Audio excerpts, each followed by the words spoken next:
This Faith and Finance podcast is underwritten in part by Movement Mortgage. Movement provides residential home loans in all 50 states. Founded in 2008, amidst one of the biggest financial meltdowns in American history, Movement set forth on a mission to create a movement of change in their industry, in corporate cultures, and in communities. First, they pioneered a unique approach to home loans centered around helping home buyers quickly and easily. Then they created a model so that a portion of their profit creates a long-term positive impact in communities, both close to home and around the globe, through the Movement Foundation and Movement Schools. It all comes back to their mission to love and value people. Learn more at movement.com/faith. Movement Mortgage, LLC supports equal housing opportunity. NMLS number 39179. For licensing information, please visit nmlsconsumeraccess.org.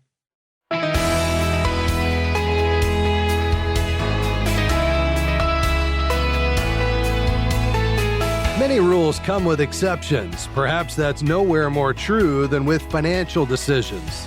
Hi, I'm Rob West. In most situations, paying off the mortgage and becoming debt-free is the right decision, but it may not be possible for everyone.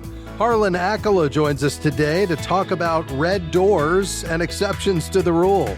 We'll explore that today, and then it's on to your calls at 800-525-7000. This is Faith and Finance, biblical wisdom for your financial decisions. Well, once again, our guest is Harlan Accola with Movement Mortgage, an underwriter of this program. Harlan, great to have you back. Good to be here, Rob. Thank you. Now, we say that it's always educational when you join us, Harlan, and I'm sure that will be the case today because we're talking about red doors and reverse mortgages. What in the world do those have to do with each other? Well, I ran across the history of red doors. Folks at one time or another may have painted their front door red without knowing its significance. You go back to the children of Israel and the blood on the doorpost, which saved everybody inside when the death angel passed by. And then to modern day in Scotland, it was a custom to paint the door red when the house had no mortgage, and kind of an outward show of pride for accomplishment. And then in early American tradition, a red front door indicated to weary travelers that the home was a welcoming place to rest. This practice allowed the travelers on horseback or in buggies to quickly identify homes where they could find hospitality and shelter for the night. Wow, okay, I'm following you here. So red doors signify a place of safety, and that's a good thing, right? Well, it is. But we also have to look at what safety means. Where do we get our safety from, which may differ for different people. I think we often place too much significance on our house being paid off rather than being a place where our needs are met and memories are made. Yeah, exactly right. There's more to it than deadbolts and an alarm system, right? Well, there is. Most people feel it's safe to pay off their home and have it free and clear. That's repeated often. But we have to really ask, well, what is safety? Being able to live in your home and invite friends, family, and even sometimes strangers to share in your blessings. And food would also be considered safety. Yeah. Being able to live in your home without fear of being forced to sell or to be foreclosed on is more important the older we get and could certainly be considered safety in my age group. Yeah, no doubt about it. But for most people, being free and clear with their home is a significant milestone and, of course, gives them a chance to worship God and in thanksgiving for his years of provision. That's a good thing. Well, it is, of course. However, we must also be concerned about safety, efficiency, and good stewardship of our money, especially in retirement. Many don't think, just as God has provided for them to pay their house off, they also don't think this investment could be a continuous source of God's provision for them through a reverse mortgage, should they need it. And as you know from talking with callers daily, many people have paid off their mortgages, but are struggling to make ends meet in some cases. And people that are still making mortgage payments in retirement are having a tougher time. But if they took out a reverse mortgage to either eliminate their payments or to let them draw income from an asset and still stay in their houses while having their needs provided for safely, that's why having a diverse definition of safety is so important. So while having a paid off house is a wonderful blessing, it shouldn't prevent us from making the best stewardship decision possible for our unique situation. For some, that looks like going with a reverse mortgage so their needs can be met. Okay, yeah, this makes sense to me. And, of course, we talk to a lot of folks who are in that position where they haven't been able to save enough. They don't have the income they need to cover their expenses. And that's why we talk about a reverse mortgage as a tool they may not realize they have at their disposal in this season of life, right? Well, yes, this past month, home equity of seniors over 62 crossed $13 trillion, the largest asset class in the history of any country in the world.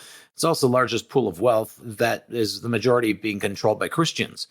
And a reverse mortgage can really answer many questions that seniors face. It can be a need or a want, depending upon tax issues and so on. But it can certainly be an answer to prayer if someone is concerned about how will they cover their bills and help their families in this season of life that can be very uncertain. Yeah, no doubt about it. So it's a good thing to pay off your mortgage, but we should also consider, depending upon what assets you have access to, whether or not a reverse mortgage may be the right tool for you in this season of life. And Harlan, just real quick before we run out of time, the reverse mortgages today, what you call the HECM, are different from those we've heard about in decades past, right?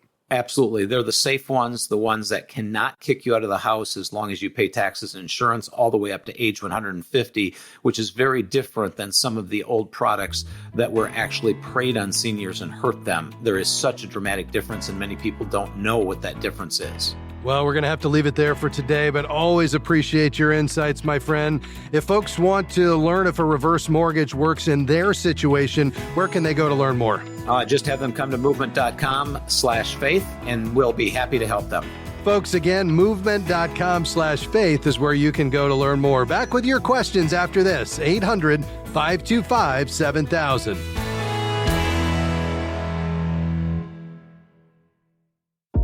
We're grateful for support from Movement Mortgage, who provides residential home loans in all 50 states. Guided by a mission to love and value people and a goal to redefine the mortgage process, Movement seeks to help others achieve their financial goals. You can find out more at movement.com/faith. Movement Mortgage LLC supports equal housing opportunity, NMLS number 39179. For licensing information, please visit nmlsconsumeraccess.org. Do you feel like your hands are tied with debt, preventing you from serving God? If you have credit card debt, Christian credit counselors can help. Through our debt management program, we can get you out of credit card debt about 80% faster while honoring your debt in full. For more information on how Christian credit counselors can help, visit ChristianCreditCounselors.org. That's ChristianCreditCounselors.org, or call 800-557-1985. 800-557-1985.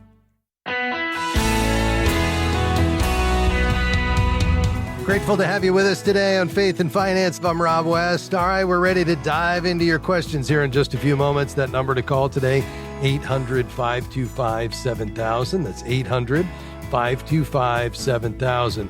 Our goal each day is to be an encouragement to you, to be hopeful, to be reverent as we approach God's word, to give you wise counsel, not because it comes from me, wise because it comes from Scripture, and to really help you understand the heart of God as it relates to your role as a steward and managing God's money. You know, I've talked to thousands and thousands of listeners. I think, tallied it up the other day. It's more than 3,000 questions that I answer each year among the various broadcasts. And you know, what I've seen firsthand is that money can serve as both a blessing and a burden, no matter how much or how little you have. And the reason is because it's not about the money at all. It's about a heart attitude. You see, money is a good gift from God, but that good thing can become a bad thing when it becomes a ruling thing. And we were created with a longing for abundance and life that only God can satisfy. And the world will tell you that money can provide the fulfillment, significance, and protection you're searching for. It's a lie. The deceitfulness of riches will choke out the word from bearing fruit in our lives if we allow it to become the object of our affection and our devotion. However, when we recognize that our role is that of steward of God's resources, or manager, you might say, and that the role of money is a tool to accomplish God's purposes, well, that changes everything, because money then becomes a powerful force for good, for us to enjoy and to use to provide for our loved ones and to give to those in need, and even to fund the Great Commission and invest in ways that promote human flourishing. That's the opportunity that we have. And so we want to be a place each day that we can just encourage you in that journey to help kind of counteract the messages of this world and help you lean into a biblical worldview, all that God has for you. in this area of biblical money management. So we realize in light of that, you have some very practical decisions and choices you're making in your financial life. And so we'd like to help you tackle those. The way you can get in on the conversation today is by calling 800-525-7000. That's 800-525-7000. We've got some lines open. All right, let's get going today. We're going to begin in Texas. Lupe, thank you for calling. Go ahead. So I am 61 years old, and I want to file for Social Security at 62, but I have so much credit card debt and loan debt, I'm thinking about filing bankruptcy. And I just wonder what your take is on that. I looked up your credit counseling thing, but they don't take care of one of my loans, so I didn't go any further with them. Okay. Isn't it all right. Trinity? The one that we're most familiar with at Faith and Finance is Christian Credit Counselors. We just have a long-standing relationship. Both wonderful organizations. You can't go wrong. So you could certainly reach out as an alternative to christiancreditcounselors.org. That's Christian Credit Counselors. Social Security benefits are considered exempt assets. Typically, I'm not an attorney, so you'd want to check with an attorney, but just generally speaking, they're protected from creditors during bankruptcy.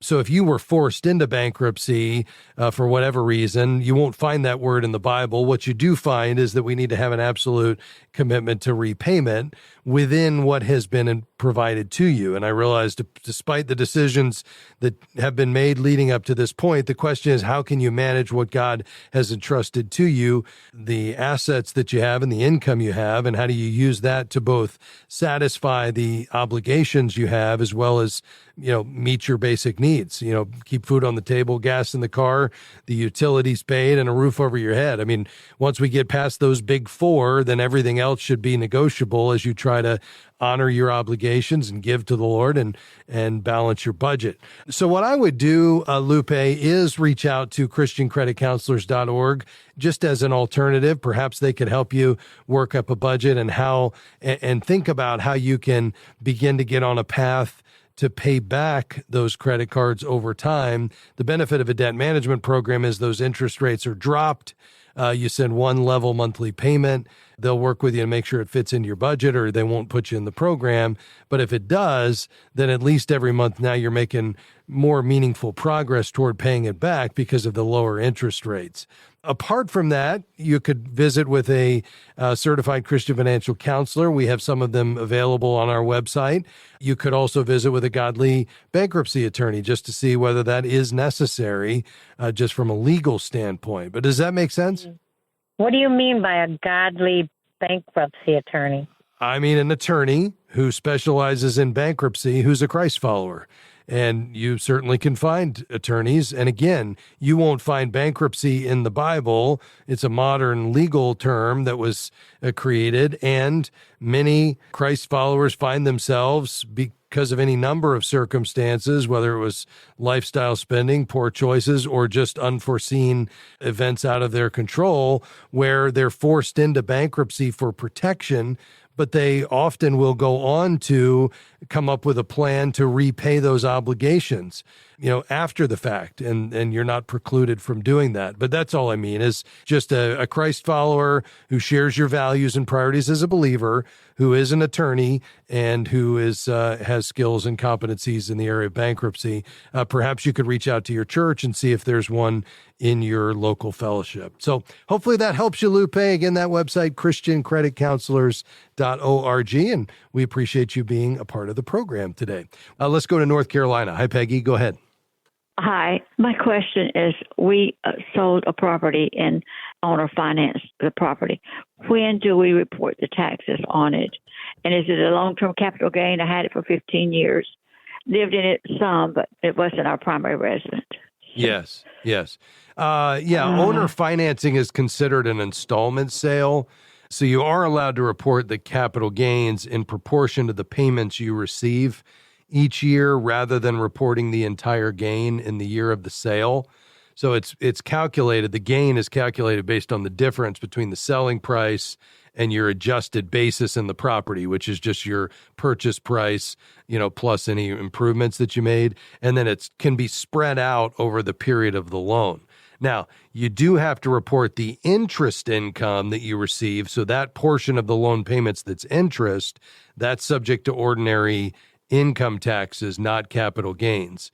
But the portion that is just the payment for the purchase, that portion can be spread out, as you realize the capital gain over time through those payments as they come in. So what I would recommend here, Peggy, is that you consult with a tax professional on this because, they can help you tailor this to your specific situation. But the good news is you don't have to report all of the capital gains this year. You're able to spread that out. But I think a CPA would be really helpful to you to kind of make all this happen. Does that make sense? Yes, it does. Thank you. Let me ask you one more question. Sure. What is the difference in reporting a long-term capital gain and a short-term capital gain? Yeah. Is there any break at all for having owned all that period of time? Well, if you've owned the property for more than a year, it's going to be a long-term capital gain. So that's the difference. If it's less than a year, it's a short-term. Long-term capital gain has a long-term capital gain rate, which for most people is either 0 or 15%. And if it's a short-term capital gain, it's going to be treated as income. So again, I think this is a time for you to reach out to that tax professional. If you need one, you can find a CKA who's a tax professional at faithfi.com. Just click Find a Professional. Thanks for calling, Peggy. A quick break and back with more questions after this.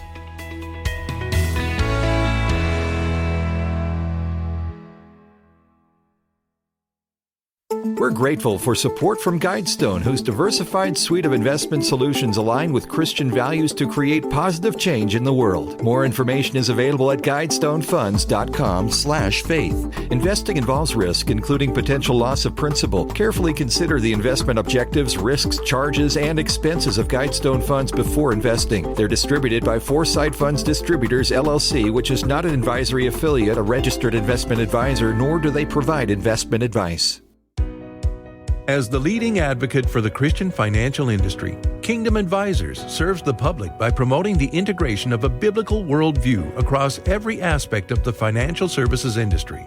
And we serve a growing network of thousands of Christian financial professionals, equipping and empowering them to carry biblical financial wisdom to their clients, peers, and community. For more information, visit kingdomadvisors.com. That's kingdomadvisors.com.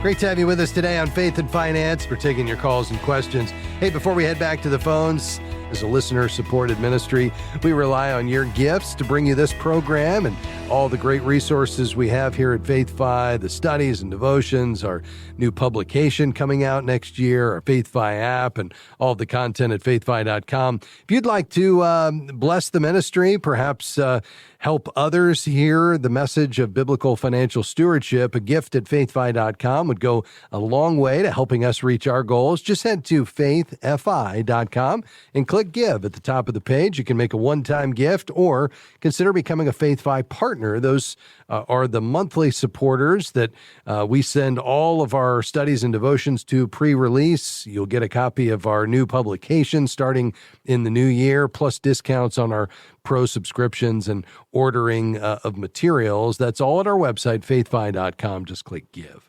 All right, back to the phones. Let's go to Tennessee. Hi, Larry. How can I serve you? I was asking about the I bonds, Israel bonds, what interest rate they're paying now, and if there's a broker. The last I heard, you can only buy them through a website, I believe, and you had to. It's quite involved, and I'm 83, don't know much about computers, and didn't know if that's just a number I could call and find out about them. Yes, sir. You can only buy I-bonds from Treasury Direct. That's that website you're referring to at treasurydirect.gov. They do have a phone number that I could give you. It's just challenging to get through. I'm not a big fan of I-bonds right here just because the Fed is so focused on getting inflation down. And as you probably know, a core component of that composite index is the inflation rate. And so I bonds were very attractive a couple of years ago, up over 9%. Now they're sitting at 4.28, and that's probably going to continue to drop. You can do better than that in just a high yield savings account right now. You can get high yield savings right now with FDIC insurance, meaning it's backed by the full faith and credit of the United States government. And you can get, 5% right now on your money. And so that's perhaps a better option in terms of an advisor who could help you kind of navigate all of this and think about what to do. Let's do this. I'm going to ask you to hold the line, Larry, and rather than giving you a website, which I can understand you're not terribly comfortable using that as your source of information, I'm going to have one of our team members call you, and they can help you get connected to an advisor there in Tennessee that is a godly person who's, signed our statement of faith and been vetted and has earned the Certified Kingdom Advisor designation, and do that all over the phone. Would that be helpful to you? Well, you've answered my question. If they're only 4 point something, I'm already getting 5 to 5.2. Okay. And I have a good advisor related to a good Christian man. Okay. And you just answered the question so quickly. I appreciate it. Thank you. Absolutely, Larry. Thank you for calling, sir. It sounds like you're all set. Let's go to Kentucky. Hi, Tracy. Go ahead. Thank you for your show, Rob. And my question is, my husband and I tithe. We have always, because we believe everything we have is God's. But we just really struggle with where we're at in church with some of their financial decisions. And we feel like we're the only two. We sit in business meetings and we think, are we the only two that disagree with this? Yeah. And so writing out that tithe check, it's just really difficult when we really don't agree with what they're investing money in. Yeah. We pray, are we wrong? Is the church wrong? God, everything we have is yours. We don't want to withhold. We don't use it as an excuse not to give, but we just feel like the money could be spent in much better ways. Yeah. Well, it's a great question, Tracy. And I think the big idea here, number one, is that we absolutely need to be involved in, and you guys are, so I'm not saying you're not, but we need to be involved in and active in the local church. That's God's plan A. We need to be there serving and growing in a community of believers in a Bible-believing church. That's number one. I think this matter of the tithe is kind of a secondary issue in the sense that we need to decide first, where has God planted you? And if you then have concerns about any part of what's going on at the church, I think you take those concerns to the elders or the governing body of your church because you want to be able to talk it through and pray for wisdom and discernment in that conversation. And is it possible that this is just a disagreement that reasonable people may have, or is there something else there? I think you could also raise the issue of your church as a membership meeting. I wouldn't in any way gossip about the issue or cast dispersion, but I think in a way that's respectful and in the channels that already exist, I would raise the issue and ask for further clarification. Perhaps you want to consider serving on your church finance committee if there is one. I've done that in the past, and that's a way not for you to just kind of impose your desires necessarily, but for somebody who's willing to say, listen, I want to get in the boat with you and help provide, some of that wisdom and leadership and, seeking the Lord through prayer for discernment around how the church should conduct its finances. But ultimately, I think if you feel your leadership refuses to practice faithful stewardship with the church finances, then ultimately you'd have a bigger question, not necessarily about your tithe, but really, is that the right church for you? And because you have to be a faithful steward of the resources God has given you. Have you ever raised these concerns with anybody on the church leadership? No, we haven't. Okay. And it could be that if you were to do that, you could get some clarification that might, help you understand why decisions are being made the way they are. It's often difficult kind of sitting in the pews to understand the full perspective of why things are being done. I'm not saying everything necessarily is being done exactly the way it should. They may or may not be. But apart from you asking some questions, again, in the right heart posture with the right approach to say, listen, I love this church and, we're here and we're committed and we're faithful givers. But just from where I sit, there are some questions I have that I'd love to be able to dig a little deeper on and see if somebody can help walk you through that. I would imagine they would welcome that conversation. I know I always did when I was the chairman of the finance committee at churches I've been a part of in the past, because otherwise you don't have an opportunity to explain the rationale and the decision-making that's going on. So I would encourage you, perhaps as a next step, to maybe take a few days for you and your husband just to kind of pray through it. Lord, give us wisdom as to how we should approach this. And if you legitimately have some questions or concerns, take that, to the elders, or, perhaps you ask your pastor what's the best channel to explore this and see where that goes. Does that make sense? Yeah, it does. Yes. Thank you. Okay. Absolutely. But listen, I appreciate you raising this question because, we should be givers, and I believe that should start with our local church. I think that's very clear in Scripture. And yet there are going to be from time to time questions or concerns. Now, at the end of the day, if this is where God has planted you and you feel like, this is your church home, I think there's some element of just saying, hey, we're going to trust the authorities that God has put in place, but that doesn't mean we can't ask some questions along the way. God bless you. Big thanks to my team today, Taylor Stanrich, Amy Rios, Dan Anderson. We're also grateful for Gabby T. We'll see you tomorrow. Faith and Finance is provided by FaithFi and listeners like you.